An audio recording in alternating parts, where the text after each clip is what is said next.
So, a couple of weeks ago, I made this video about PaperX Double TMV.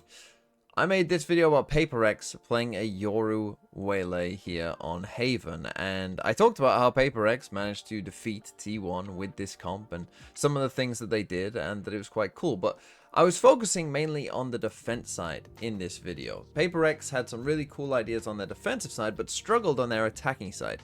But now we have DRX also playing Waylay, Yoru, and sometimes Neon, and we'll get into that, absolutely cooking on their attack sides. Now, I know that DRX lost ultimately to NRG yesterday, but I just wanted to show some clips of them playing on 4 different maps, playing either Waylay, Yoru, or on Haven, it was Waylay, Neon, and essentially just coming up with a bunch of different cool ideas of how to use this agent pairing, essentially, to absolutely destroy on the attack side. So let's start off with their game against Team Liquid here on Abyss, where we're going to see the first thing that you can do as a Waylay on a double duelist attack side, which is the Waylay is purely a distraction. Looking for the fight from far away. Ult comes in a little late from Patatek, so site clearance comes in. DRX able to gather themselves at least a bit of control, you would imagine, but they stall out. Kept back by the smoke. Get back by the ultimate of Patatek as well, as they can't use their abilities to break through to this site. It's going to cause delay.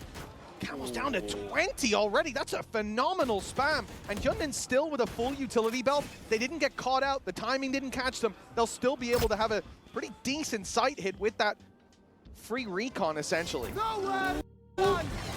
Already. Oh, it's a very awkward fight, and spotting out Camo. He's decided to go aggressive, but he's been caught from behind! So let's take a look at this. At the start of that round, you actually saw they went for a Waylay ult, and Patatek countered it with a KO ult. So basically, they're just stuck here, right? And they're just stuck. And at this point, Team Liquid have a pretty good idea that they're going to come over towards this B site here. And DRX just say, well, we know that there's probably going to be, 3 people here, like there is. But we just trust our exec anyway, right? Like, they don't do anything else. They just say, well, we'll just wait out the KO and we'll just do it anyway because we think we've got a good exec, right? And they do, as we see, because the Silver Drone comes in. There comes this Yoru TP, right? And what I talk about with the Waylay is the distraction, right? So Hyunmin here, unfortunately, the broadcast kind of messed up a bit. This isn't even the VOD. I remember this happened on the broadcast as well, But you can see down here amongst all the wavy lines that Waylay is breaking the screen and is double dashing in here, right? So you've gone Hyunmin, dash, saturate up here, eyes looking towards him here, and then he's going to refract out, right? So you see Camo here. I mean, of course, at the perfect point, he's aiming. Oh, it's gone. Silver ult is coming in. The dart is coming in. These guys are trying to run away from what else is happening, right? So you're going to get an Omen flash down here if we take a look at the map now. So these two get Omen flashed with a Yoru TP coming in, with then a Silver ult coming in. And Camo is kind of lost as well. So if you think about this, right? Essentially, if you think about what DRX have done, they've essentially split the site into 3, right? There's kind of like a 3-lane effect here, right? This is lane number 1 that we're going to send a dart and we're going to send an Omen flash in. This is lane number 2 where our Yoru, who's going to be the actual person who gets the kills, is going to TP into. And this is lane number 3 where we're going to create a bunch of pressure with the Waylay and TP out, right? And essentially, we've gone 1, 2, 3. And lane number 2 in the middle here is going to go boom, and then it's going to come back and also get the second kill as well, right? So it's really quite cool what they end up doing, because you see Flashback gets the first kill on Kiko as he's trying to escape, and then gets a free one on Camo as well, who's trying to chase a Waylay, right? And then also manages to get the third on Patatek. But by the time that Patatek is taking the fight, right, like, even if he loses this fight to Patatek, right, so even if he loses that 1v1, well, Patatek, then the rest of the team is on its way, right, to potentially go and get that trade. So you can see that just the kind of theory of what DRX are doing and how it absolutely cooked Team Liquid. But now let's go ahead and take a look at Bind, because in the 2 rounds I'm going to show you on Bind here, we'll start with round number 9. They're doing something with Waylay which is insanely cool that I don't think I've seen anyone else do just yet, and it works very, very well. Much resistance, but 45 seconds left. Dash comes in, Refract online, first player spotted, stunned as well. Now they can try to close in that distance. That's exactly what they're doing. Trax under so much pressure. Patatek tried to help him out, but he ends up falling. So this is something that Hyunmin and DRX have figured out that I don't think anyone else has figured out yet, because the difference in what happens here to what happens to most teams is insane, right? So Hyunmin, he's going to do what a lot of Waylays will do, right? He's going to activate his Refract. He's going to go double dashing in, right? Doesn't see anyone, jumping around, and throws a Saturate and instantly gets out. Right now, you will have seen this play happen in most Waylay games an absolute ton, right? But you know what happens on other teams? Is he gets to this point, and then he swings around this corner, he tries to take this fight, loses this fight, dies, right? Or, for the other 50% of teams, what will happen is he will come up here, double dash, come around this corner, instantly see someone, refract back straight away, and he will have used most of his util, the team won't be there to do anything about it, and Trex will live. And you'll just have no util. The difference is, he throws the saturate and then goes. Right? So he's not trying to take the fight. He is only trying to throw this ability. He is never trying to play for the kill here. He is only trying to hit him with the saturate so that the rest of the team can then run up and get this kill. Because they do that, and then that also forces Patatek to try and save Trex and put himself in a terrible spot as well because he's trying to save his teammate. Right, so he ends up dying as well to the rest of the team. So it's really, really cool. And if you think that that was maybe a one-off where he panicked, well, let's take a look at round 12 as well. A low weapon or two and an immediate usage of that orbital strike, a pacey hit, and well, it's got right past, spotted the players, one of them already being stunned up, and the fight back, Bane's revenge! Okay, so that categorically shows that he's never trying to take a fight here, right? Because actually, he probably is even maybe slightly better sticking around in this one, because he does get fully behind them. Obviously, he doesn't know that, but he knows that the Gecko is here, right? He just shot this Dizzy here. So he knows that the Gecko is here, so he goes, okay, Gecko's here, I'm going to push past him and then turn around and throw this saturate.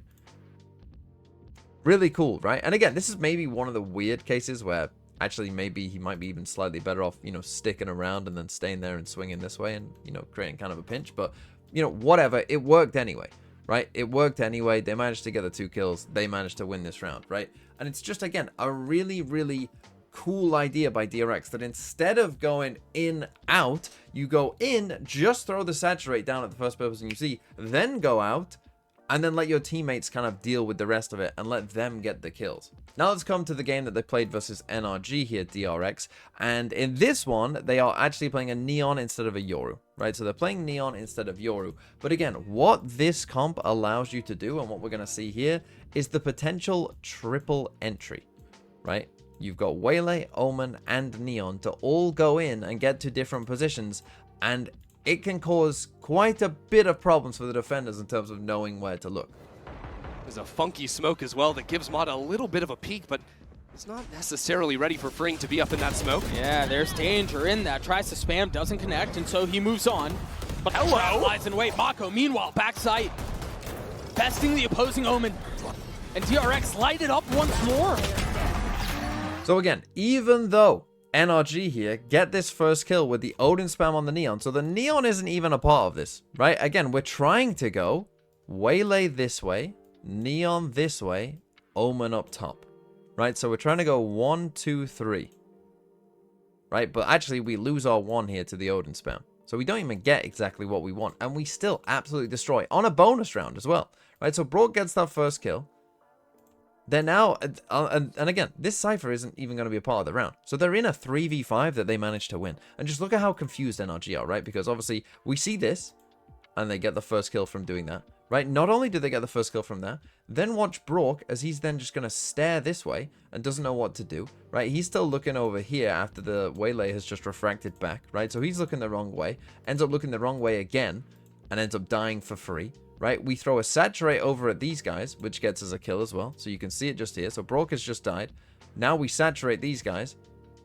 We get a free kill on some there as well. And now Mako just lives back here. His teammate swings around the corner, and it's Bane who gets this kill. Right, and then another player is trying to flood in, and we get another kill, free kill, looking the wrong way as well. So if you think about everyone on NRG here, this essentially is a 5v3 where they all ended up looking the wrong way. 1. Well, I guess they get 1 kill from the saturate as well. 2, looking the wrong way. 3, kill on saturate. Actually did turn around as trying to get away, so it was looking the wrong way. And then looking the wrong way, and looking the wrong way. That's unbelievable. And we got another really good example of this in round number 8, where in this case, this is like a low time exec, where NRG have the right read and have 3 people here on this site. Right, you look at this and you're thinking like, well, this isn't a great spot here for DRX. but it doesn't matter. And then spam with the Odin. This will be NRG's best shot at holding DRX heavy exec onto A. Paranoia at the ready as the wall goes up and the smoke goes through. The second one is traded. Mada's actually the first to fall. Flashback, back sight.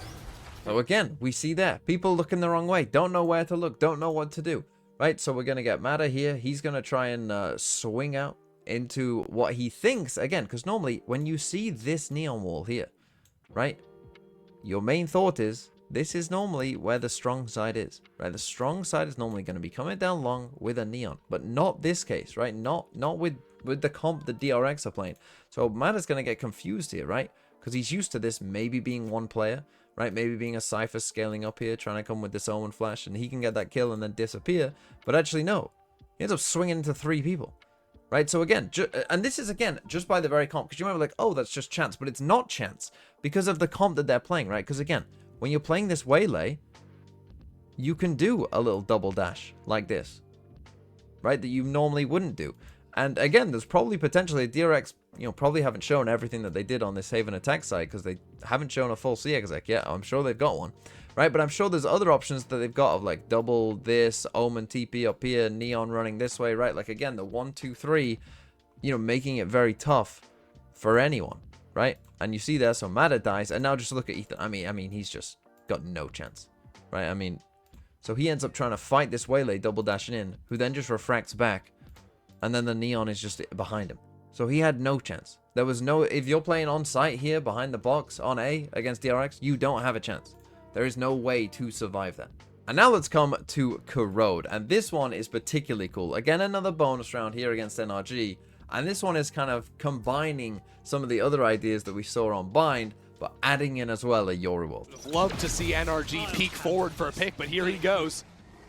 The dimensional drift will pave the way, or at least get a little bit of info. And they all dodged the knife. But there are 2 here, and they know exactly where they are. Women behind enemy lines. TP's back away. And Flashback once again, nipping at his heels, looking to take the fight. And it's a disaster once more. So this doesn't quite work out perfectly for them, but the idea is insanely cool, right? The idea is insanely cool. So we're going to Yoruworld the site, obviously, coming in here. We're going to spot where these players are. And when they start to group together a little bit here, Hyunmin's gonna dash in and just throw the saturate, right? That's his only goal, is just to throw down this thing and then get out of there, right? So he throws it and then just disappears, right? And again, it does hit Ethan. It doesn't quite manage to hit Scuba there, right? So it doesn't quite manage to hit Scuba, and also Flashback is maybe, not quite as close coming out of this ult as he might want to be, but he goes for the second flash. Ethan is a free one there, and then he manages to kill Scuba as well. But whilst that's also going on, right, and we're getting that ton of pressure coming down this way, then the rest of the team is entering over here and getting this kill on Bane as well. And then again, NRG are trying to, get back in here, and it's not going to go well. So just an insanely cool idea again there from DRX. And then finally, let's take a look at the very next round, where again we see a very good exec from DRX. Could rip them apart. Scuba doesn't have a spit. There's a flash, and there's the wall. And again, it's the double dash. It's again, Flashback right behind him. Again, an opener for DRX. Brock tries to do his best. So again, this one might just look like, oh, Flashback just went in on the site and just destroyed everyone. But when you take a look at it, kind of, slow it down and take a look at it step by step, you see that, again, it's just a really nice, well put together exec overall, right? So we saturate this close corner. You can't be there. And this, again, is commonly where that Yoru is going to TP into, right? So they're probably thinking like, oh, he's going to TP in there. But in comes Hyunmin. Look at Ethan, right? Look at his eyes. He's looking down here. Right, you have to look at this waylay, right? He starts shooting at the waylay. Hyunmin then goes back. Whilst that's going on though, and Ethan is shooting at him, so Flashback's just going. So you might be like, oh, Flashback just went in and killed everyone. Well, no, this one was free, right? Again, Ethan is a free kill for him here, right? As we're refracting back. Now he also knows that the rest of this side is pretty clear. We're getting the snake bite down here as well, to push these players off. And now again, like, even if Flashback doesn't win this second fight, Mako is right there. He's an easy trade, right? This is always an easy 1-for-1, and we're still pummeling into the site, and then you're one guy against our whole team, right, with nowhere to go. we've trapped you in on the site, essentially, because of this vulnerable as well, right? Obviously, Flashback does win that fight, but then we kind of see that happen anyway, where now the rest of the team is there also. So just the timing of it, right? It's just so nice of Hyunmin in and then out, right? As Flashback is entering in, and then by the time that Flashback is taking that second fight, the rest of the team is then coming in, right? And is there to trade, if needs be. Now, he ends up winning the second fight. They trade on the third fight instead. But again, you just see, like, the layers of it and being so cool. Now, look, I have been a bit of a Waylay doubter, but I think that DRX have figured out a tech here that no one else really has, or some variations of it, right? One, Waylay double duelist, you can see how it makes sense, right? You can see how double duelist with a Waylay makes way more sense than playing solo Waylay, potentially, right?